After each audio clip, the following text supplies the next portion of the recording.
Yaqında O'zbekiston hukumatining Toshkentda Sharq Turkiston Jumhuriyatining birinchi prezidenti bo'lgan Elixon To'rining suratini e'lon taxtiga chiqarganligi Sharq Turkistonliklarning diqqatini tortdi.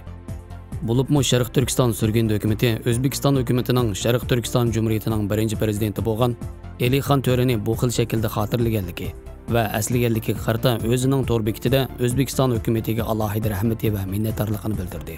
Xitoy tajovuzchilari Sharq Turkistonda inson qalbidan chiqqan irqiy qirg'inchilik qilib berayotgan mushundaq paytda asli turk va musulmon davlatlari adolat va haqqoniyat uchun Sharq Turkistondagi zulm ichida qon va ko'z yoshlari to'kilayotgan, nafsi bo'g'ilayotgan, hayot mamotlik bu kurashda chorasiz qilayotgan Sharq Turkistonlik mazlum xalq tarafida turib, Xitoyning qabih qilmishiga qattiq qarshi turishi va to'sish kerak edi.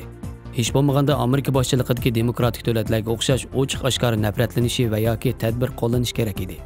Ammo Xitoyning kuchi va pulining oldida sukutni tanlashi Sharq Turkiston xalqini qattiq azoblagan edi. Turkiya va O'rta Osiyodagi O'zbekiston qatorliq qarindosh turk qon sistemasidagi bir qism davlatlardagi adolat va haqqoniyatni yoqlaydigan parlament va hukumat a'zolari yana Sharq Turkistondagi mazlum xalq uchun ko'krak kerib chiqib, Sharq Turkiston xalqiga ilhom va madad bermoqda.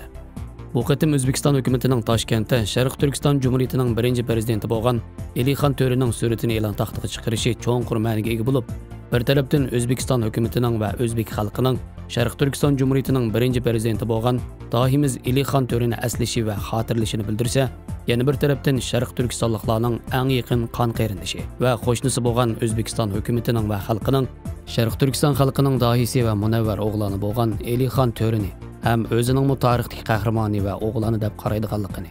Shundaqla Elixon To'ri boshlagan Sharq Turkiston mustaqilligidagi bu qutlug' ko'rishimizda hamon biz bilan birga bo'ladiganligini tushuntirib berdi.